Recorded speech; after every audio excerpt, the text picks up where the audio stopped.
Hello, Trojan fans. Welcome to another edition of the Peristyle Podcast on a Wednesday. I'm trying to remember what day it is. Yeah, we're going to talk some USC Trojan football about a week and a half or so into USC fall camp. Just 2.5 weeks left, I guess, till the start of the college football season, and USC kicking off at week 0 against San Jose State. We're going to talk about everything that's been going on around the program with Connor Morrissette. You can follow him over there on Twitter at C_Morrissette. There's, what are you, the triple-double, triple R, triple S, triple T? That's right, triple-double. Nice. We are so we're on all of our podcasting platforms wherever you listen to the podcast, but we're also simulcasting on our YouTube channel over at Inside Troy. So if you're there, thank you very much for tuning in, and you can put some questions in the little chat box there. We'll try to get to them later on the show. We got a lot of stuff we want to get to. Before I do, just want to let everyone know how to send us a question. Send us an email. Just send us an email and say, hey, this is for Ryan and Connor. Podcast at uscfootball.com is the email address. Or if you'd rather call or text us, you can do that too. 424-254-9141. Send us a text. Leave us a voicemail. We appreciate that. And if you have the Apple podcasting app, please leave us a 5-star rating and review. We'd love to hear from you on all things USC football and the Peristyle Podcast. Any kind of comments you have, we'd love to hear from you. We do have a new one from JB, class of 8082. It says Peristyle Podcast, Harvey Hyde.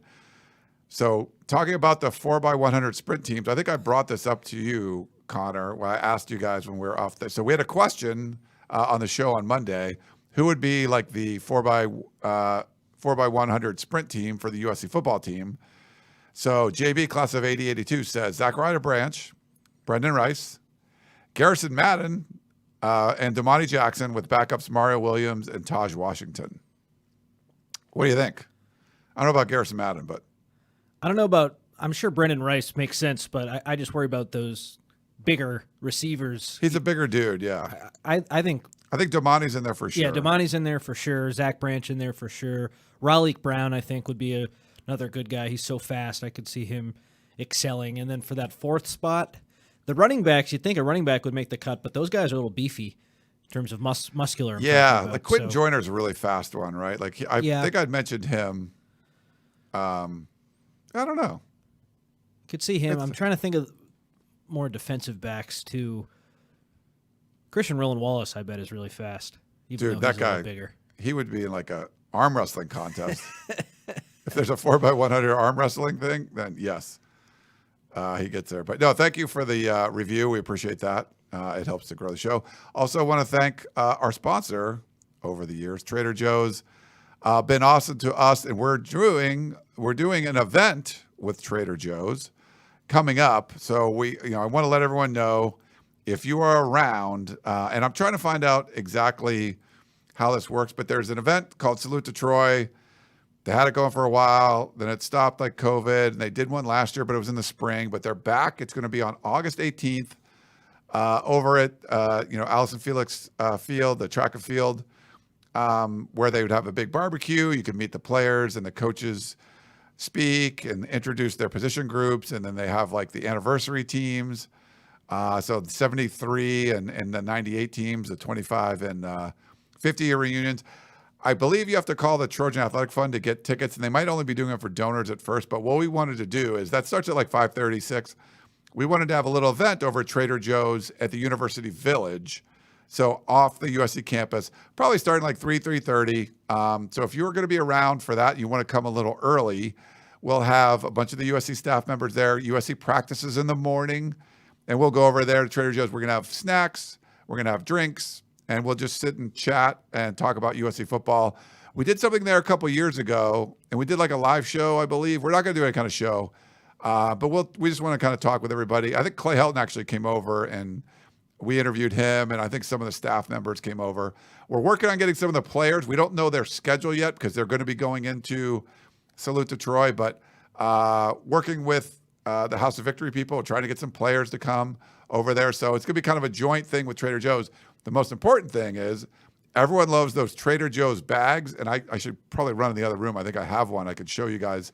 I might let Connor speak for a second and do that. But the Trader Joe's bags, we're going to have a whole bunch of them. We have cases of those things. So if you're going to come out, people ask, how am I going to get this bag? How can I get this bag? Come to the event, August 18th. It's Friday, August 18th. Should be 3:30. So we're going to start this going, and we'll have Trader Joe's bags there. So our sponsor has been working with us, for years now. We appreciate it. And events like this are going to be pretty cool. So I don't know, Connor, have you been over that Trader Joe's there yet? Or I've definitely walked by it. I don't know if I've been inside, but looking forward to that event. That'll be great. We had such a nice time the last time we were at an event, Ryan, a couple weeks ago down in the South Bay, answering some fans' questions. So that should be a great event again. Yeah, well, I'm going to put the camera on you for a second. I'm going to grab that bag real quick. So tell us something about fall camp, and I'll be back in a second there. Sure. So we can talk about fall camp a little bit here, and when Ryan comes back, I'm interested to bounce some ideas off of him. But my number one takeaway so far from fall camp, and we'll get interrupted with a Trader Joe's bag here in a second, is just how much Lincoln Riley has talked up the defense. And the way he's been talking about it, the group better take a massive step forward heading into next season because he is talking them up nonstop. And we can get into that a little bit more here as Ryan comes back into the frame with his Trader Joe's bag. I didn't know it was USC Trader Joe's bag. That's awesome. I want one of those. Hold on. Yeah, so here, I'll show you guys. I don't know if you can see. So this is the Trader Joe's bag. They cannot sell these because they're not licensed or whatever, but what they can do is give them away. So we've had several events for USC. Like we've had tailgates, we've had other events where the Trader Joe's just gives me like cases of those bags, and they go like hotcakes. It's crazy. Everybody loves them. They want to go check them out and everything. So we will have these cool bags at the event on August 18th. So I want to let everyone know. Thanks to Trader Joe's again for doing that. So that's reason enough to show up. The free not only Trader Joe's bag, but with the USC stuff all over it. That's a collection item. Yeah, that's right. Yeah, it's not just like a random Trader Joe's bag. It's like a USC branded bag. But yeah, they don't sell them. You can't buy them. So whenever I go to the store, if I have those, people always ask about them. And it's like they're different giveaways that they have. So Robert says, good looking Trader Joe's bag. Yeah, they are pretty cool. So if you're watching, oops. I think I put the wrong one up there, but yeah. So, okay, anyway. How did that go up there? Okay, okay, there we go. But the comment on, if you're listening, sorry. The comment I tried to put up on the screen, the wrong one went up there. So, but yeah, Robert says good looking bag. Okay, so we want to talk about some of the kind of news and stuff that's going on. I don't know if it's like big news.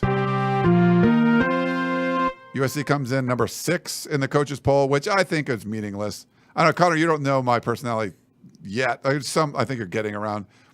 There's stuff I don't really like.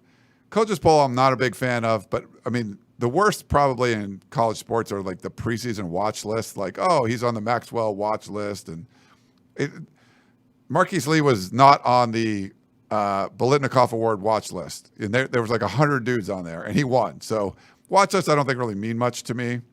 Coaches poll, a little more important than that, but I don't think much more. But USC at 6 kind of makes sense. Bunch of their opponents coming in. A lot of them are in the teens with the Oregons and the Utahs and Notre Dame and everything.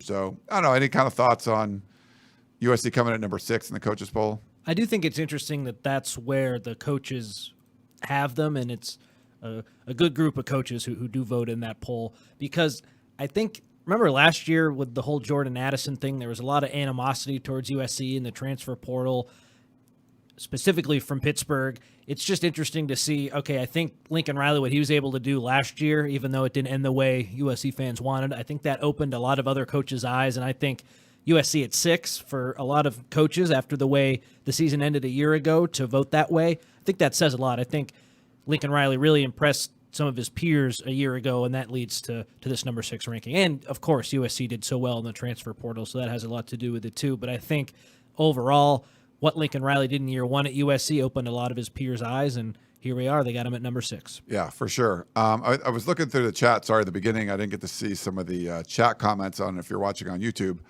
Someone said I had a lot of pep in my step for the intro. I don't know why. Like, I literally just, and Connor had been here for like half an hour. We just finished the Podcast of Champions live show.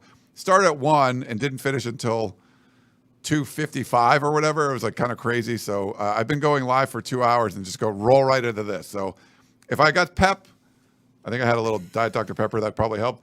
But if I crash, that'll be why. So my apologies for that. But yeah, if you have any, we don't have a lot of email questions this week. So any kind of questions you have, if you're watching on YouTube, put them in the chat, put question and I'll star them and we'll get back to them later. But we got a lot of different topics I kind of wanted to get to. The coaches poll certainly was one of them. Did you see that the new USC beer? It's like Stone Brewery or something. I should have got a photo of that. I guess I could grab something. But did you see that one, Connor? I did see it. I believe the Action Network's Brett McMurphy tweeted first that USC had an official beer partnership. I retweeted that the other day, so let me pull that up. But yeah, I'll pull it up here. Oh, here's the. So I retweeted that. I got a few messages, people saying they didn't love Stone, the beer, but they'd be willing to try it because it's USC branded. So maybe it's a good partnership for the beer, never mind USC. Yeah, I don't know. It's not like an NIL thing, right? Or maybe money goes towards it. I didn't really pay too much attention, but I saw it was making like the social media rounds and stuff, which is kind of funny. I'm going to save this and go out and put it up on the screen there. But yeah, I don't know. Like, this is sort of like the wave, which college football, right? You're going to see stuff like this going forward. It's a pale ale, which I don't know about you, Ryan. I like those, so that's enough to get me to try it for sure. And I don't have a huge issue with Stone like some people who message me do. I don't mind a Stone IPA, so I'm excited to try it. I like beers. I like Stone. I like Stone IPA. Oh, here we go. I got it up on the screen now. If you're watching, so you can see it. Yeah, it says "Fight On." So if you're just listening, it says Stone Fight On Pale Ale, and there's like a weird sort of like devil-looking thing. Yeah, I was going to ask you what that was. I don't know what that is. I mean, the colors, because USC and Arizona State have similar colors, like it almost looks like a Sun Devil kind of thing. But this said, big fight on, Cardinal and gold cans and everything, Trojans on the side. But yeah, it's a little beer there. That's kind of interesting. I don't know, a little something going on there.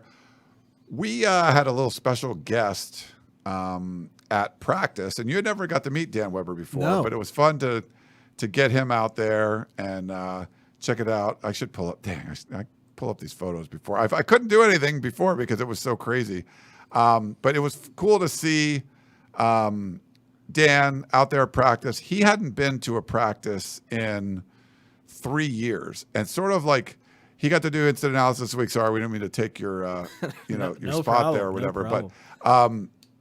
He hadn't seen the team in like 3 years, and it was funny to see it from his eyes, because he's a very observant person, and just kind of seeing what was going on there. It was a unique sort of opportunity to like get like Dan looking at practice, and the first thing he noticed was like the number of support staff people that were out there and everything. So I thought that was kind of funny, but it was. And then watching instant analysis with Shotgun was great. We tried to get Keeley to do it with him, but USC's being all weird with that. But I thought it was cool just to sort of like get Dan looking at stuff and, observing Caleb Williams going like, we just watch routes on air and every throw is perfect. He's just like a machine. So him for like being the guy that's running around and making, weird stuff happen and win the Heisman. But the other stuff he just does with such precision. But I know you hadn't met Dan before, and hopefully you enjoyed the conversation, but it was kind of cool to see him out there for the first time looking at stuff. Yeah, and Dan, a guy who did it for so long, so well respected by the Peristyle community, the USCfootball.com community, so it was awesome to meet him in person. I thought his story was excellent that he wrote after practice. Really, really cool to see. And yeah, it was interesting, Ryan. He noticed all the support staff. I think he counted 69, he said in the article, so almost 1-to-1 with the 85 scholarship players that USC has, which was a cool observation. And I thought it was really interesting, too. When Bear Alexander came out, he commented on, Dan did, about how every security guard who lets the players into the practice field knew Bear by name, and how this new guy has this big personality on campus already without even really being there for that long. Everyone knows Bear's name, and then after practice talking to Bear, he had to ask a USC staffer what Zion Branch's name was. So he doesn't even know everyone's name so far for being so new, but everyone on campus knows Bear Alexander. And Dan really brought that out, asking Bear about that, and observed the security guards asking about him. He also observed that Lincoln Riley really didn't talk too much about Caleb Williams at all, which I thought was interesting. You'd think a coach after a practice would talk a lot about his best player, or at least mention him, and he didn't even do that. So I thought that was another good observation from Dan, and he wrote all about that in his story. I highly recommend checking it out if you haven't read it yet.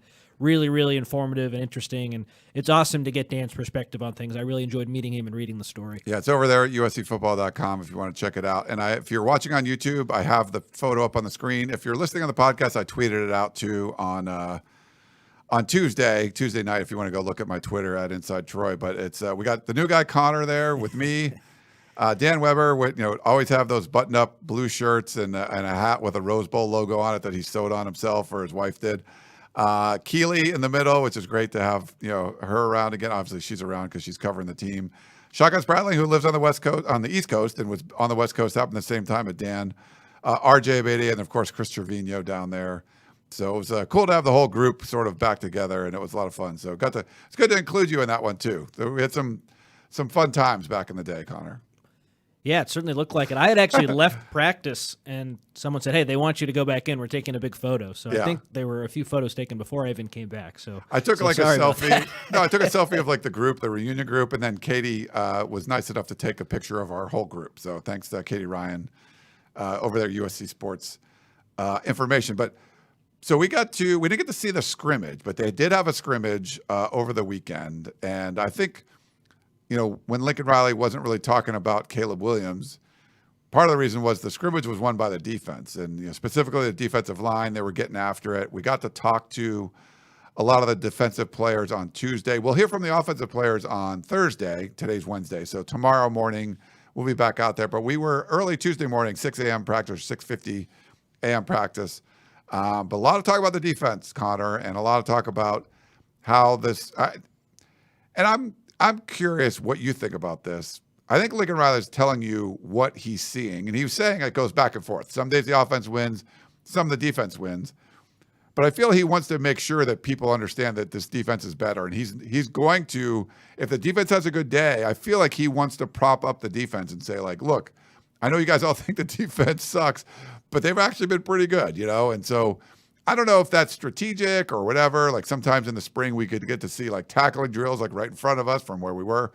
But I don't know if it's measured. I don't know all of that. I feel like Lincoln Riley is just going to tell you kind of what he thinks.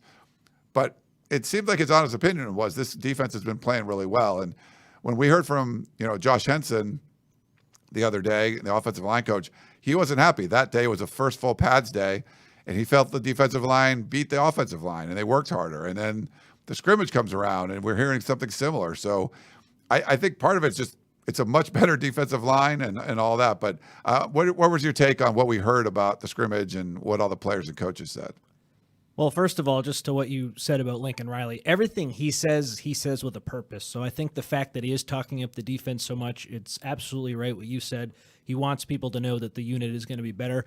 I also think he's really sick of the narrative that Lincoln Riley only coaches offense. He's only good with his strength is a good offense. He's not really known for being a defensive coach. Obviously, he does have roots on the offensive side of the ball, but I think by talking so much about the defense, and especially after how last year ended, he really wants people to understand that he is a head coach, and he's not just the quarterback's coach, the offensive coordinator for USC. He is a head coach of the program, and 50% of being a head coach, I guess with special teams, that's not true, but a huge part of being a head coach is obviously what you do on defense. So the fact that he's talking up that unit so much after last season, I think it just has a lot to do. He wants people to know that he is more involved with the defense and that the defense is going to be a lot better this season. But yeah, I think the defensive line, Ryan, has really impressed, and that has a lot to do with the new additions. And I also think it has a lot to do with the offensive line looking a little bit different with only two guys coming back from last season's group. So I think defensive line is a lot better. The offensive line is new, and so it makes sense that the defensive line would be really dominating early in camp. And the fact that Lincoln Riley's talking a lot about that, I think is really interesting. And I do expect the defense to take a big step forward this upcoming season. Yeah, I do too. I think 9 returning starters on defense, and a bunch of them probably won't be starting anymore. So that's usually a good sign. It's just so weird. I was talking to David Woods on the podcast of Champions. We were doing previews. We previewed like Arizona State, Colorado, Oregon State, and then we did USC and UCLA. We'll do the other schools next week. And just talking about the defense, like for Dan to see like a Jack Sullivan in there, like who's this guy? Like played 4 years at Purdue or whatever, big, talks like a coach. He's probably going to be a big contributor, or like a Keon Bars, or a guy like Bear Alexander, or Jamil Muhammad, like just someone like that coming in. Like this guy was at Georgia State, and he looks like this good of a player that can start for a Pac-12 team and a team that could potentially make the college football playoff. There's just so many new dudes that look like they're raising the overall level on the defensive side. I mean, talking to Mason Cobb, he's sort of like last year when we talked to Shane Lee. He was like, wow, this guy's really coming in. He's going to be a great leader. And Shane Lee's been banged up a little bit, but Cobb has come in and like seems like he's a higher level player even, and also, proven production, leader and tackler for, Oklahoma State last year, all Big 12 selection, and comes in and can be like a leader right away and gets to speak at Pac-12 Media Day. There's just so much, to be optimistic about, I guess, if you're going to look at this defense from a different lens. And it's hard. I think it's hard for fans even to grasp. And when you're previewing teams, like how do you preview Colorado when there's like 80 new dudes? It's really tough to do. How do you preview this defense when it's going to look completely different than it did last year? And I think that's where some of this optimism comes from. But man, it's just such a different looking overall unit.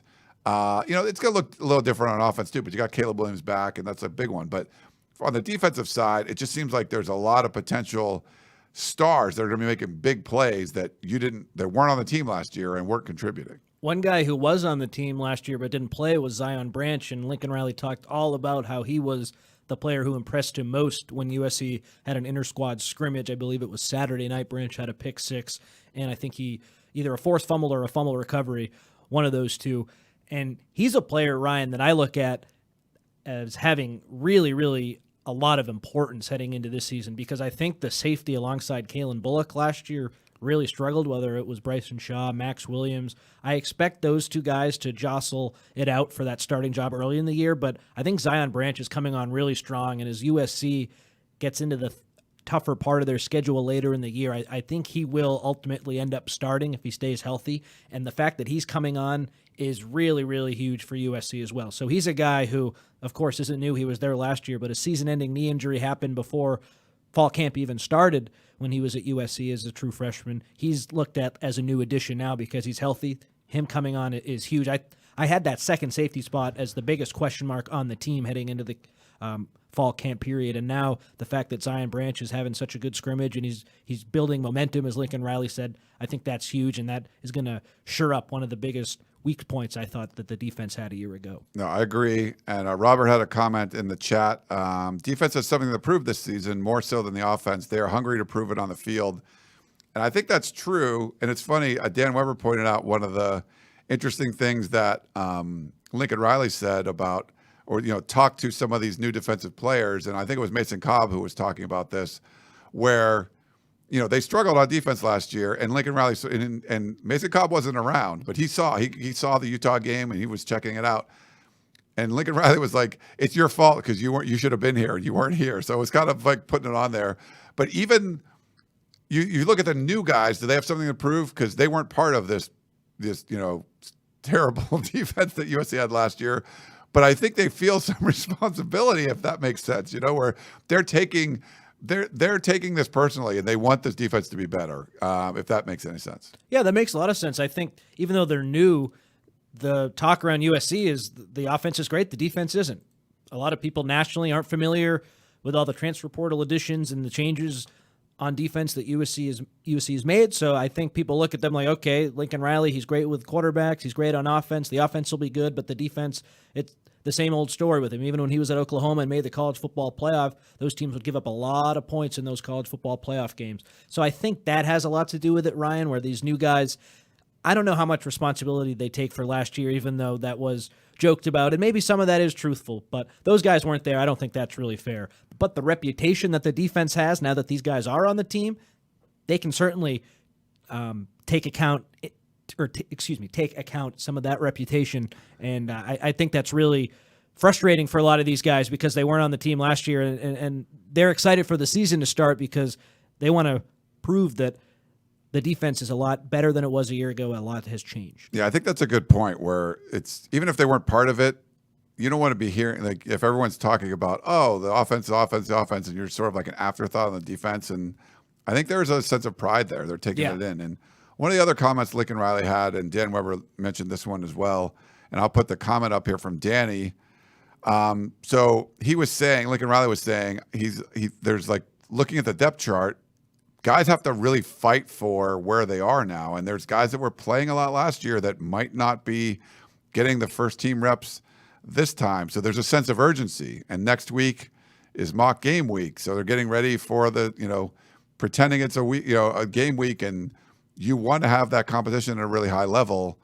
So it was interesting when he was talking about that. I wanted to get your thoughts. But Danny said he thinks he was talking about Corey Foreman when he said the threes could be a one, or ones could be threes. I don't know if he was talking about anyone specifically. I think it was on the defensive side of the ball, but I think it was more of any of the guys that were playing and getting first-team reps last year.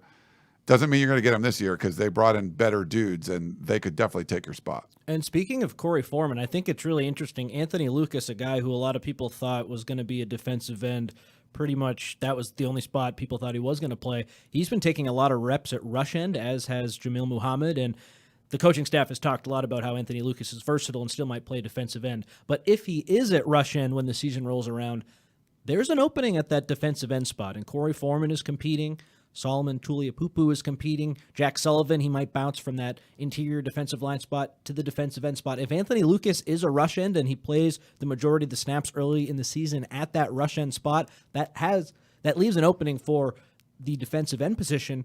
And if Corey Foreman has been as good as some of the coaching staff has talked about this camp, I think he absolutely, will have a chance to play. And I don't know if he'll be a one to start the year, but that's a good question. That makes a lot of sense because I think he is a guy who is competing with a few other people, and he could be a one, he could be a three. Certainly an interesting position to watch if Anthony Lucas primarily plays at rush end. Yeah, no, I would agree with you there. Our buddy Eddie has a really good comment. Let me put this one up there. Sign up for the P, best message board in college football. Yes, if you're not a member over on the Peristyle, USCfootball.com, make sure you go check it out. You can do it for $1 for the first month if you're not a member, or 30% off an annual membership. So make sure you go check that out. It's the best stuff you're going to get anywhere, man. The ghost notes, if you just read Chris's ghost notes, you'll feel like you've been out there at practice. And make sure you go check it out. We got the War Rooms coming up on Friday. Lots of recruiting info and everything going up there. And, of course, we got a lot of podcasts and everything, too. But thanks, Eddie. We appreciate that. We'll get Chris Trevino on a podcast, I think, later in the week. They might be doing – I'm curious to see what they're going to do. They're going to do a Helium Boys podcast, Chris and Shotgun, and then Gerard and Chris will be doing their Composite Two-Star Recruits podcast as well. So Sigma – had an interesting comment I want to get your thoughts on here too. Braylon Shelby is a guy nobody's really talking about, and everyone will be talking about by season's end. We've heard his name come up. He's been talked about a little bit. He has. Him coming in kind of late, not having that spring camp like some of the early enrollee freshmen have, I think hurt him a little bit, and Roy Manning talked about him not having the spring sort of set him back. But, I mean, just looking at Braylon Shelby, he is chiseled, he is big, he looks like a really, really good defensive lineman. Just he has that look about him, and as a true freshman, that's really impressive. I think Lincoln Riley said we all wish we looked like Braylon Shelby, which I got a kick out of that.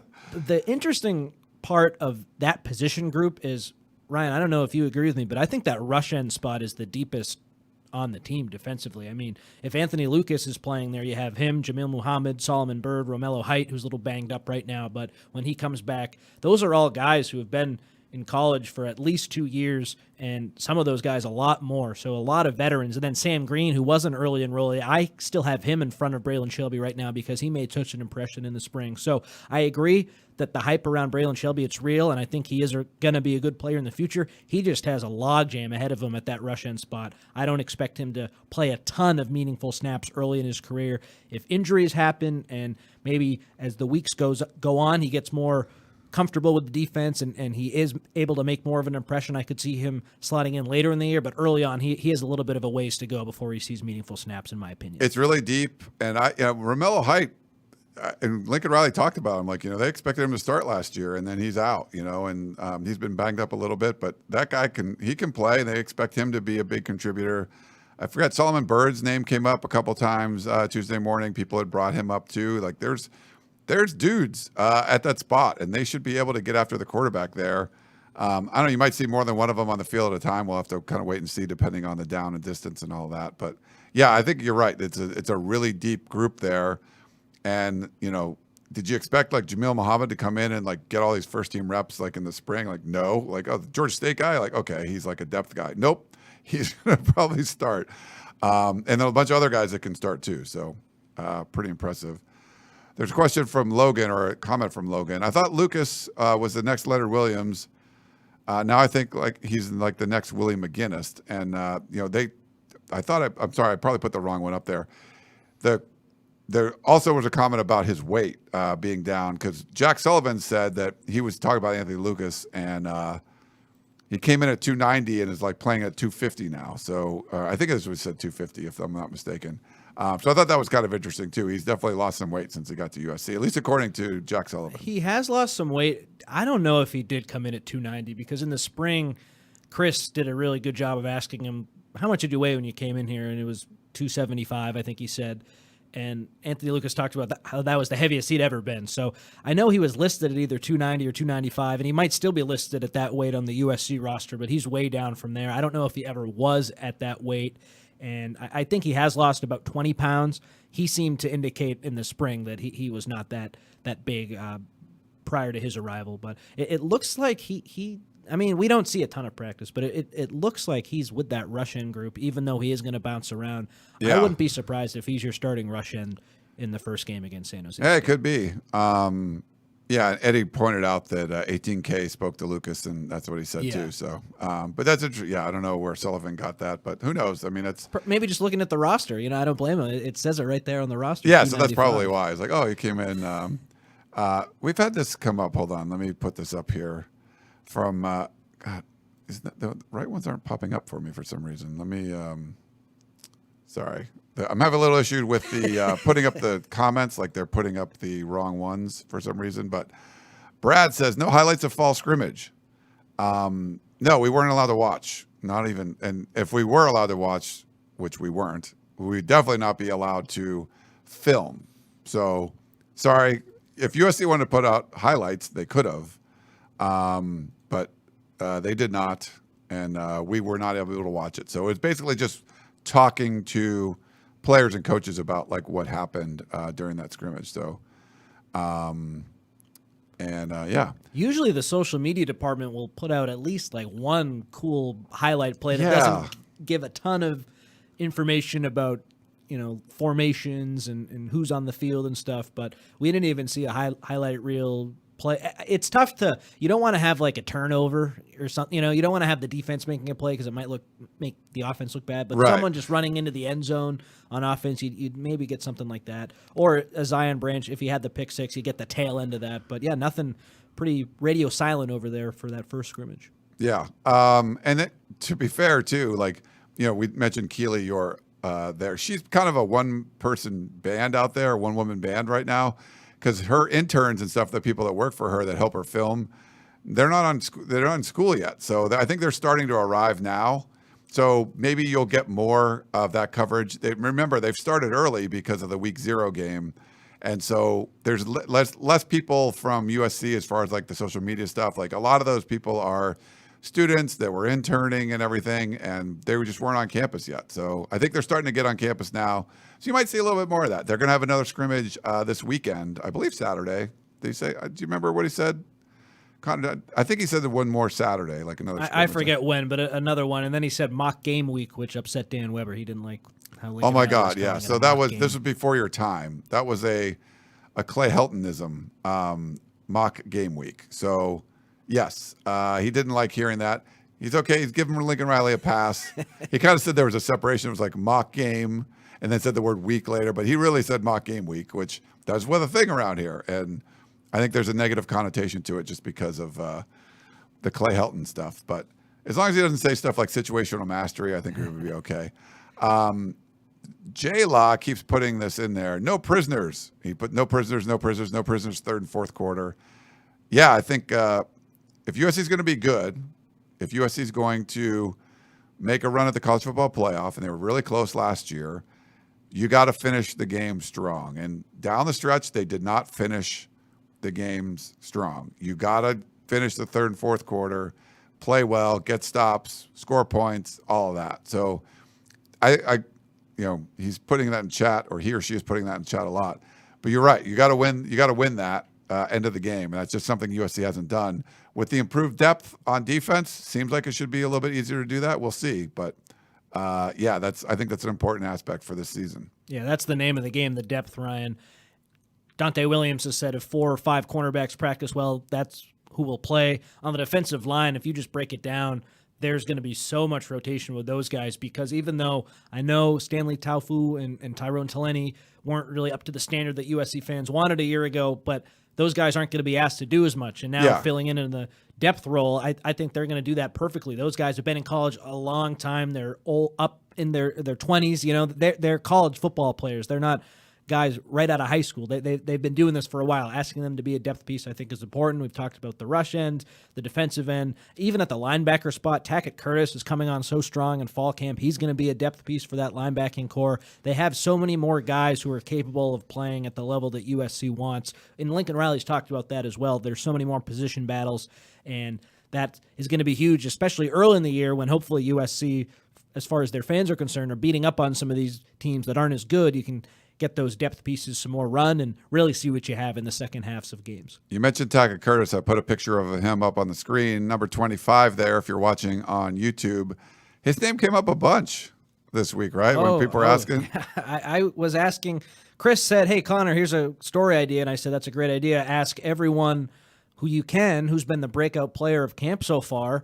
And I got started on that yesterday, so Tuesday after practice, and I asked 3 defensive guys, hey, who's been the breakout player? And without skipping a beat, they all said Tackett Curtis. And I think, Ryan, when Jamil Muhammad said it, he was like the third guy I asked, and you were right next to me. And I started laughing just because I was so surprised that without even thinking, 3 guys, boom, Tackett Curtis, Tackett Curtis, Tackett Curtis. And the fact that he is playing so well and his teammates are seeing it, I used to think, okay, he's probably going to be a backup linebacker, and I still do feel that way, but don't be surprised if he really is pushing to be a starter, especially later in the year if he continues to practice at this pace. He's an older freshman, so he's not really one of those 17, 18-year-old guys. He's got a little bit of more age compared to some of those other guys, so his body, that's why he looks so big. He's a little bit older, so I think people will see freshmen and be a little concerned about that he is so new. He was an early enrollee. He's a little older. He has all the makings of a good linebacker for USC, a guy who could play a lot. All right. Any other notes from – we got some questions that have come in. We'll get to those in a minute. But any other kind of notes from fall camp? I wouldn't say it's like sort of the grind. Like we're only going out there a couple times a week, but the players are practicing more. They're not all open. And just so if you don't know, we can watch the first, 20, 25 minutes or so usually of practice. They're stretching. They'll do some – position drills, the quarterbacks will throw balls to the wide receivers, and we can do video and film and photos from that. We get to see some offensive linemen up close and some of the defensive linemen in some drills, at least for a few minutes, which is kind of nice. So it's a little bit different, but we don't get to watch everything, and that's why no highlights from the scrimmage. We get to do some stuff, and we put up video and photos over at uscfootball.com from the windows we get to watch, and then after practice, usually it's offensive players, defensive players, or just Lincoln Riley. So any sort of notes, like, Tuesday's practice was a defensive day. We also heard from Lincoln Riley. Tomorrow's practice, Thursday's practice will be an offensive day. some of the assistant coaches and stuff. But any other kind of thoughts from what we've seen in practice lately, Connor? Just seeing who's been repping with the ones and the guys who haven't always been repping with the ones during fall camp. So earlier in camp, Austin Jones was the first team running back. The other day, Marshawn Lloyd was the first team running back, and Jones was the second team running back. Again, you can't read a ton into that because a lot happens when we're not there, but that's the lineup that we saw, and I think that's noteworthy. Looking at the offensive line, Gino Quinones was playing first-team left guard. Emmanuel Pregnon has taken his spot, and Quinones has slipped now to the second-team center spot, which is really important. USC, they're really working hard to figure out who that backup center is going to be, whether it's Quinones, whether it's going to be Killian O'Connor, a walk-on who played at Santa Margarita, who Lincoln Riley has talked a good amount about for a walk-on and saying that he really could have a role, might not be this year, could be in the future. So I'm looking at that offensive line depth and who's lined up where. I think that's interesting. Jonah Monheim, he was at right tackle in the spring. He's playing left tackle now. Michael Tarquin has been playing right tackle. It seems like he's really being challenged by Mason Murphy, so that's a position battle we might not have known about a little bit earlier on during fall camp. Those two are challenging each other. Zach Branch played at receiver. Obviously, he was with the first team group during the last practice, so little things here and there that we're seeing. Of course, once game time comes, that's when we can really take away who's the first group, who's the second group, who's the third group. But for now, it's cool to observe a lot of that, at least in warm-ups, and see who's repping where. I think we can take away a little bit from that, and those are some of the big observations I've had. Yeah, like the fact that you have like 3 transfers potentially starting on the offensive line is interesting, and Pregnon is just, I'll put the picture up of him. He's a big dude, man. E-Man, they call him E-Man, right? Is that or Iman? Yeah, E-Man, I think. And it makes sense, like I said earlier, why the defensive line would be looking better than the offensive line, because the offensive line, it's a new look group.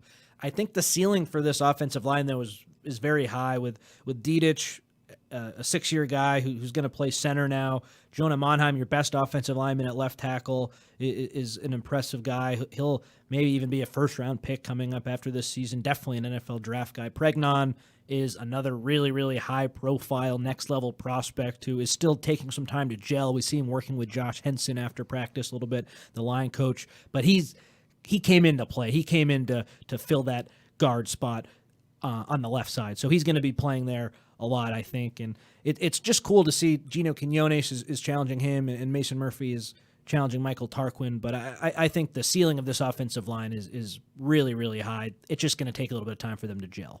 All right. I want to put one more picture up. So Shotgun put a bunch of cool photos up. We got Gavin Morris and Cliff Kingsbury chatting, walking out the tunnel. I thought that was a very popular photo there. But, I think I talked to Gavin about, he had some sort of relationship. He knew Kingsbury. I think they had met when he got hired by USC before he took the Arizona Cardinals job, and then ended up going out there. But I thought that was a funny photo. We don't hear from Cliff Kingsbury. He's not going to do interviews. Like support people, support staff doesn't do interviews from Lincoln Riley. But it's just kind of cool to see him out there. It's like this movie star guy out there at practice.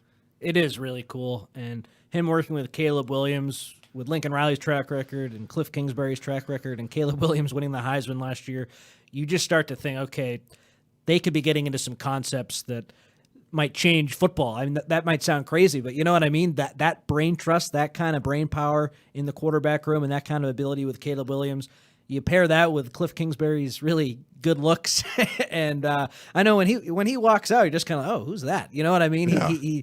He does have that movie star persona a little bit, and I don't know if you saw, Ryan, I tweeted out a picture of him during that first practice, and the Barstool Sports Guy PFT commenter quote tweeted it, and he said he looked like Kendall Roller from Succession, so I thought that was funny too. Nice. All right, well, why don't we got some questions in the chat and everything. Why don't we take a quick break, and we'll come back and talk a little more USC football, answer some questions.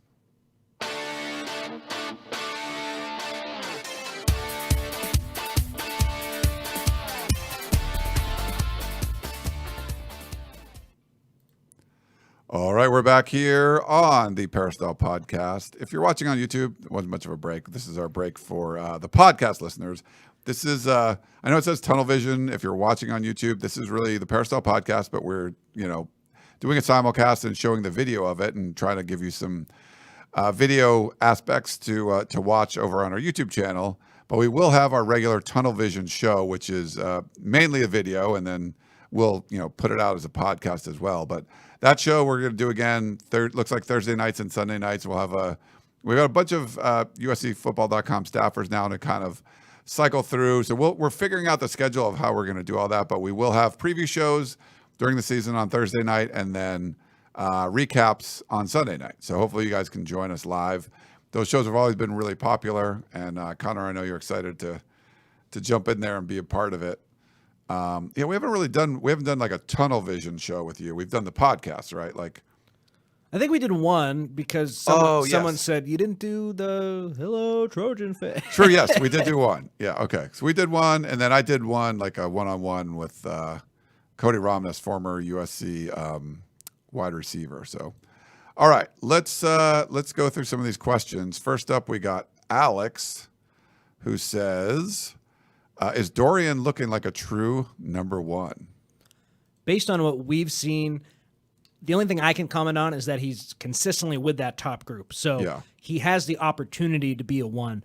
When I made my podcast debut, Ryan, I talked about if I had to pick a receiver who I thought was going to take over that number one spot, I feel really good about Dorian Singer. He's just a professional dude. He has NFL aspirations, and he already acts like an NFL wide receiver. So I think he certainly has the makings to do that. We don't see a ton of practice. I sound like a broken record saying that, but he does have the opportunity to be that number one guy because he's repping with the ones consistently. I think he's going to have a huge season. Yeah, I agree. All right, let's go to Touchdown USC, and their question is, do Russians battle with the right tackle or left tackle? And I think we talked about this on the last show, but it's more about the strength side of the line for the offense. So if you have a tight end on one side, it could be on the left tackle or the right tackle. The tight end side, the weak side linebacker would usually be opposite of that. So they have two kind of inside linebackers, the middle, the Mike and the Will to the weak side. And the rush end is usually where the tight end is. So it's not about left or right. It's more about the strength of the formation, if that's your understanding, Connor. Yeah, that's how Shotgun explained it to me. Shout out to him. He is the X's and O's guru, I'd say, of USCFootball.com, learning a lot from him. But yeah, and I think that really gives you a good matchup if you got one of your best pass rushers, on a tight end. That could really open up a lot of doors.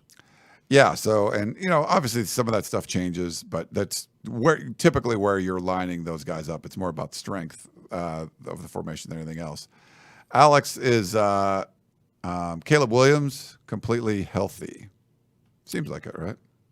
Yeah, I think so. Nothing that we've seen has led me to think otherwise. I'm sure they wouldn't tell us anything if he wasn't, but yeah. Yesterday, Ryan, at practice afterwards, it was the defensive day, like you mentioned, so he wasn't part of the media scrums, but he stayed after, and he was trying to do that thing where you throw the ball and you hit the field goal post or the crossbar, I guess. Those quarterbacks love doing that. And he was running all around, so he looked healthy as can be to me. Yeah. All right. Next up, we got Logan. Why aren't we hearing about Deuce? I'll put a picture of him up there. Deuce Robinson. He stands out if you're just watching, especially we have a little higher vantage point from Dado Field. If you're just watching, because he's so tall, he just stands out. But any thoughts on what you've seen from Deuce Robinson? He's been a little banged up. We saw him have a huge bandage on the tip of his middle finger coming out the other day, so I think he's dealing with a middle finger injury. But he was back at practice and warming up with the group, catching passes from the quarterbacks. He's another guy, not really late enrollee, a late commit, but he enrolled not during that spring session, so he has some catching up to do. He was repping with the third-team offense. A lot of the freshmen were repping with that third-team offense. Malachi Nelson was the quarterback. He's a guy I think we'll see him in some of these early games late on. I don't expect him to play many meaningful snaps early in his career, but once he gets up to speed, we all know the athleticism and the history of him being a five-star recruit. The ceiling is really high with him. He just needs to get up to speed, get healthy, and once that happens, I could see USC running some sets specifically designed for him because he's such a special weapon. I think that'll happen later in the year, though. He is a special weapon. So,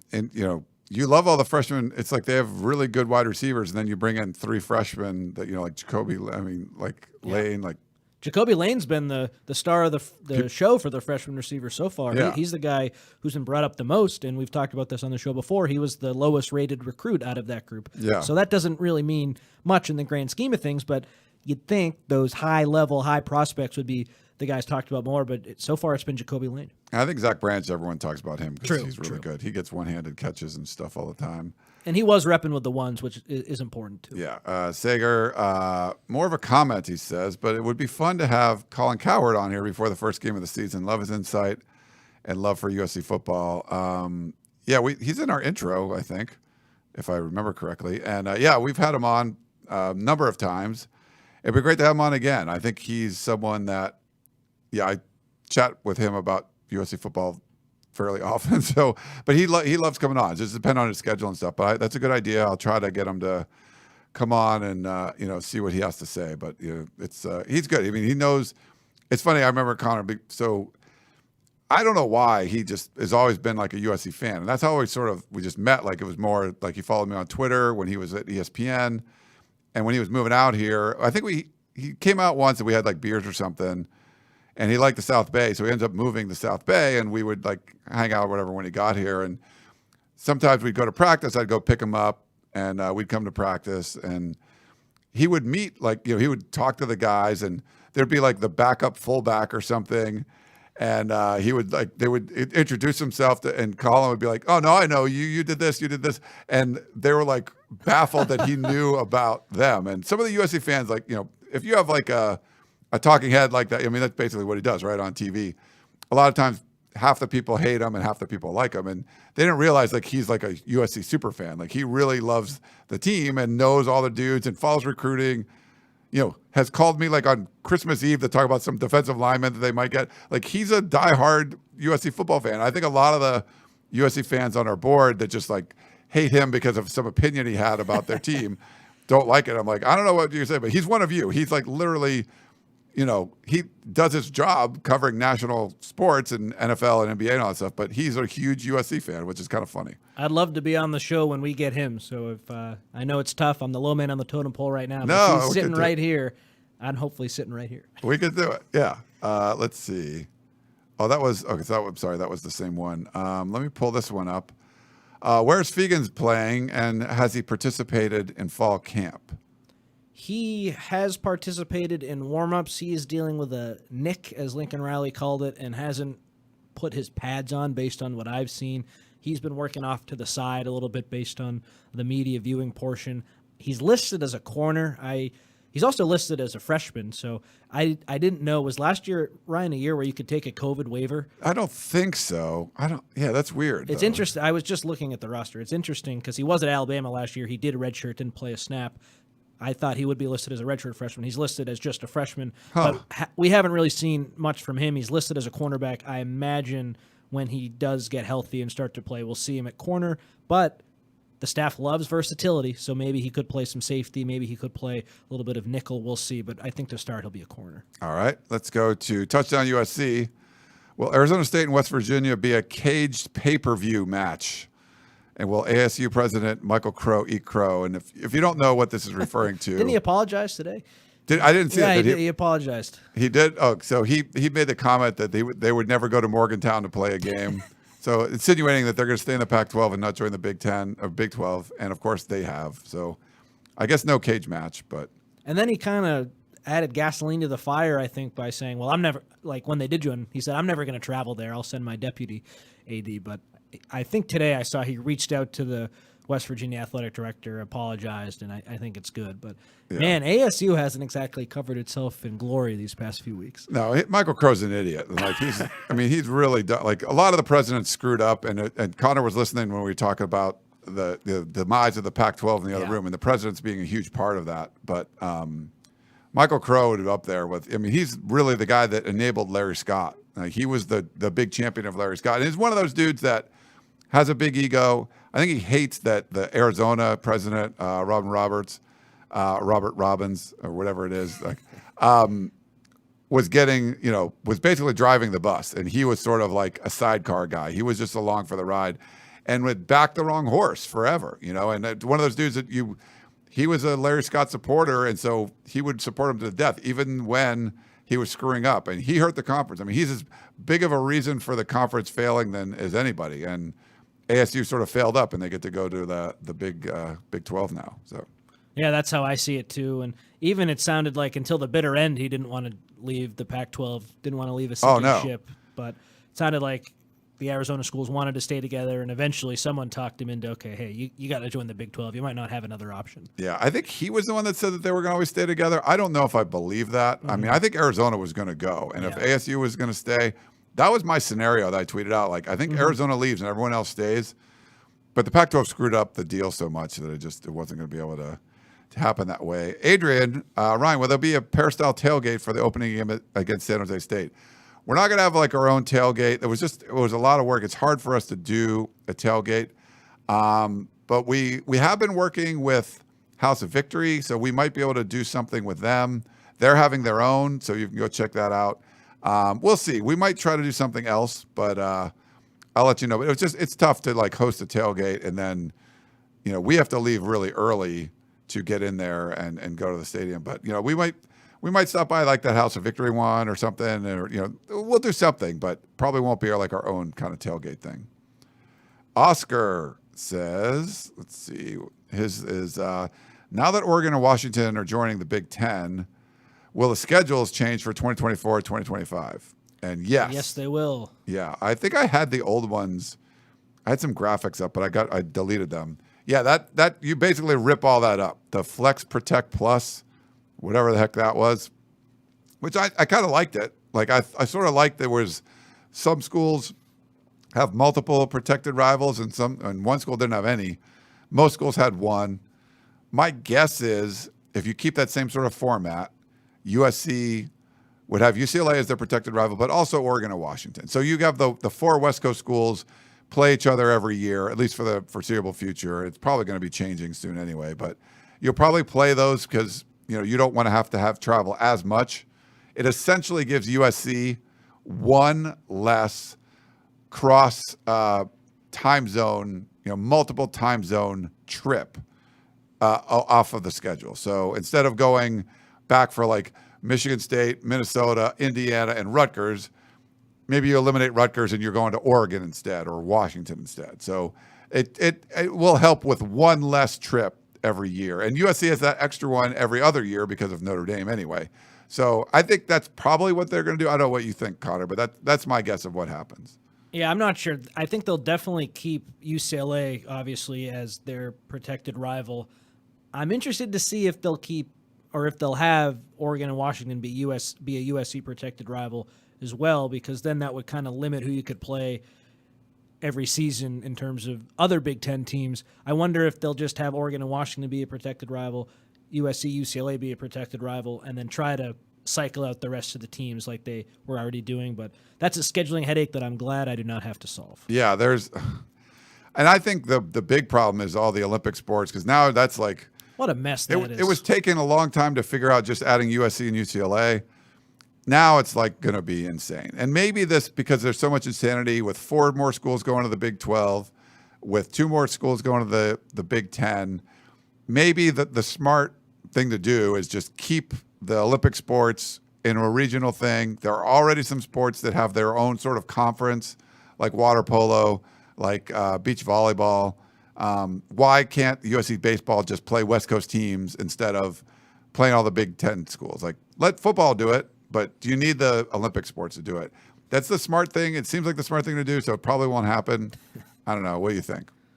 It's just so tough because if football did break away, that opens up so many more cans of worms, and that's the reason it hasn't happened yet, because people lack the foresight to solve those problems. But I wonder what's it going to take for those non-revenue sports to play regionally, because I'm not sure what that is going to be. You know what I mean, Ryan? I just feel like if football's making all this money and that's what drives the bus, then you just got to do what you got to do and deal with the travel. I don't really know if a softball player or a baseball player complaining or maybe they go on strike. And, with all due respect to them, if they went on strike, it's not like they bring in that much money. So right.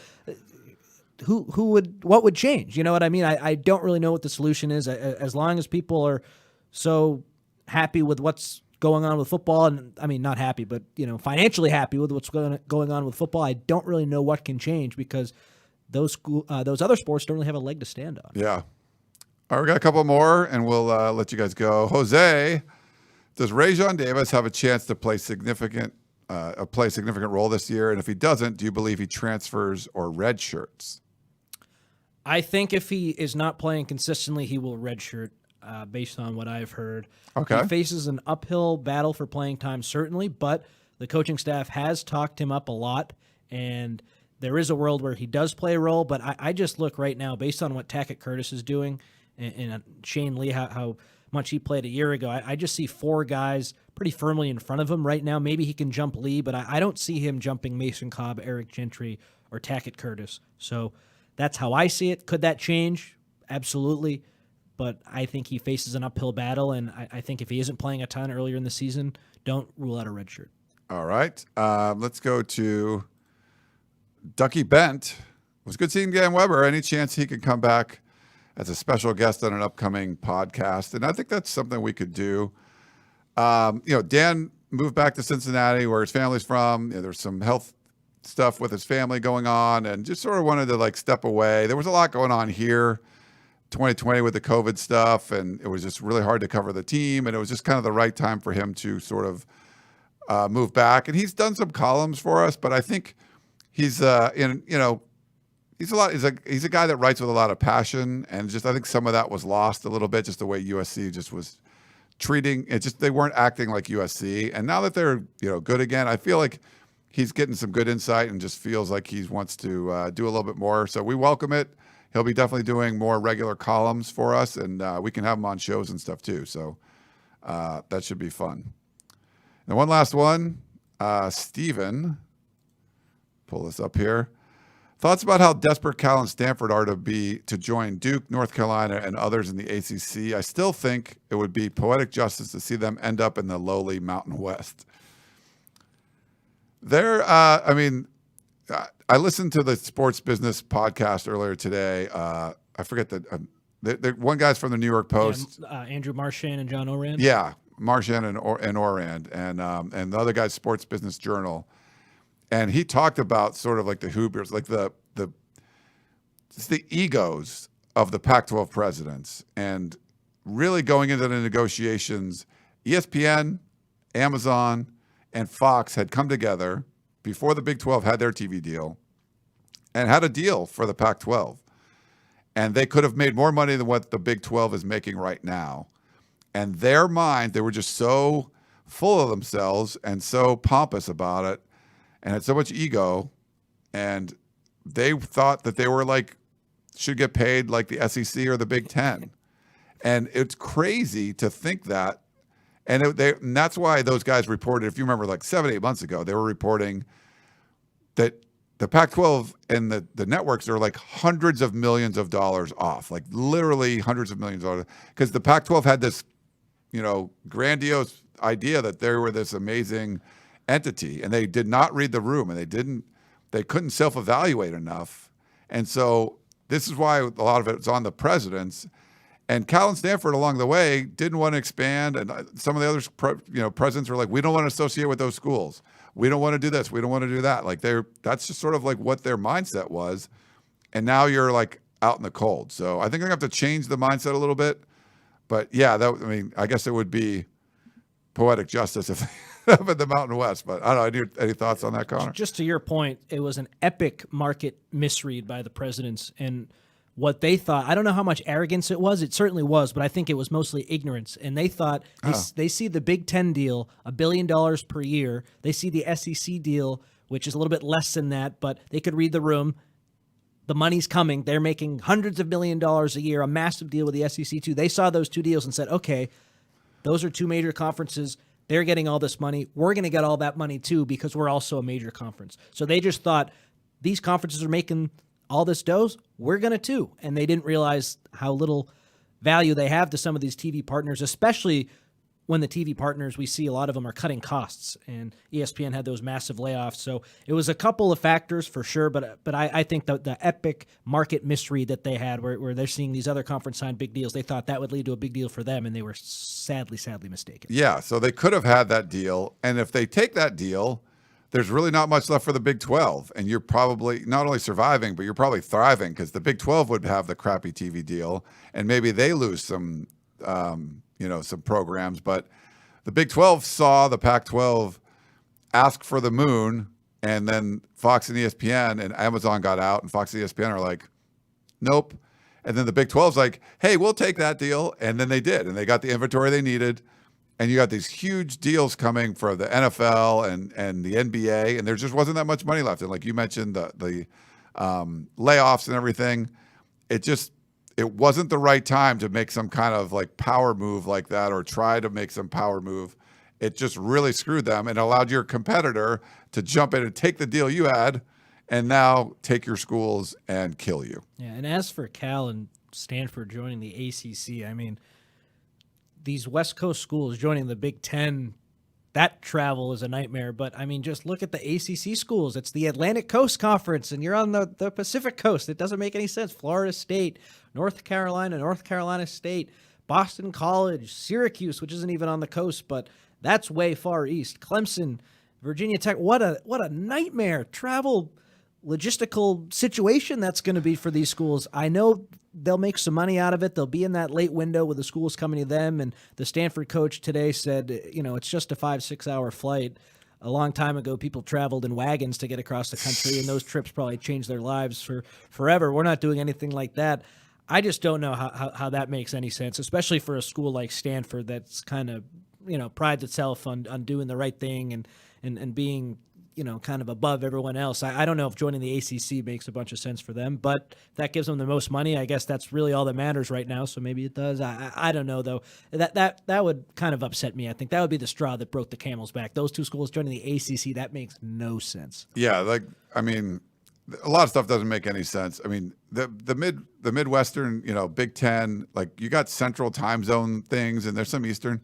The ACC is all Eastern, like every one of them. That's a 3 time zone, that's a lot, 3 hour difference every single game. For that, I think you just have to keep the Olympic sports on the West Coast and just say, all right, we're going to play football with the ACC. I mean, like Notre Dame kind of does that, yeah, right? Exactly. Do that, and then we're going to play football with you guys. You can beat our brains in every once in a while, whatever, and then we're going to still play other stuff on the West Coast. So I don't know. All right. I think that's going to wrap things up here since I'm on like hour 4 of live podcasting and everything. But Connor, good to see you coming in. This was sort of like our first just like you, me podcast, right? Like we had RJ come in last week. Did he come with us? Yeah, I think he did, right? Yeah, and we've had Shotgun, RJ, Chris, but great to be with you. And I love answering people's questions. We did that in person, like I talked about earlier, down in the South Bay a little while ago at a USC event. That was great. I love stuff like this. So anytime you want to have me, I'm here. Yeah, it's great. And there's a lot of good comments people are enjoying. So we brought Connor in like 3 or 4 weeks ago, and it's been 3 weeks ago, I guess. It's been great so far. So hopefully you guys are enjoying his content. A lot of stuff. He's putting a lot of stuff up over at uscfootball.com. It's great to have another set of eyes at practice and opinions and all of that. And it's great to have Connor joining us with these shows and stuff. So hopefully you guys are enjoying his insight. I think that the reason we brought him in just because we everyone on my staff was like, yeah, he does a really good job. I'm like, all right, well, let's hire him. And so that's why he's here. Well, thank you so much, Ryan. I appreciate it. All right, so hopefully you guys enjoyed it. Thank you so much for tuning in. Remember, so if you missed at the beginning, salute to Troy. We're trying to find out how you can get tickets for that, but it's the Trojan Athletic Fund, I believe. It might not be open to the public yet, but hopefully it will be. They're doing an event. It's August 18th, Friday. They start at like 5:30 or 6. We're going to do something over at Trader Joe's at like 3:30 with a meet and greet and Trader Joe's gift bags. Not gift bags, the reusable bags. So make sure you go check all that stuff out because it's going to be a lot of fun. We'll try to get some players to come out too so you can talk with them, but you can talk with our staff and all that and just get a feel for what we've seen from fall camp and talk about USC football. We'll have snacks and drinks, and it's all free. And we'll have tons of these bags. So make sure you go check it out. We got to do a pose. What do you want to? I'm going to pose with the bag here. So you can do something. I don't know if you want to just point or whatever, but it doesn't come through if I'm pointing that I'm pointing. You would have to point this way, I think. So yeah, perfect. Okay, so awesome. We'll do it. Here, I'll do it this way. All right. Was I still in the frame? Did I go too high? You were a little too high there. Want to do it again? Yeah, do that one more time. This is great podcasting stuff. Okay. Was that okay? I think that was better. I probably held that on the wrong side, but so if you're listening to the podcast, we were like posing for the screenshot. Yeah. We said Chris Trevino started that tradition because, because I would always grab a screenshot. He said it was always making him look bad. It's hard to grab when two people are talking, and I'm not always looking at I try to look at the camera a lot, so just to be how the sausage is made. But I'm like looking at the comments. I'm trying to like produce the show. I'm putting different camera angles up. So it's hard for me to look at the camera all the time. So sometimes I'm looking away. If you're talking, the microphone might be in front of you or you have your eyes closed. It's hard to get a good screenshot sometimes. So the little post thing I think helps. All right, well, we're going to wrap it up. Connor Morrissette, I'm Ryan Abraham. Hope you guys enjoyed the show, and we will talk to you next time.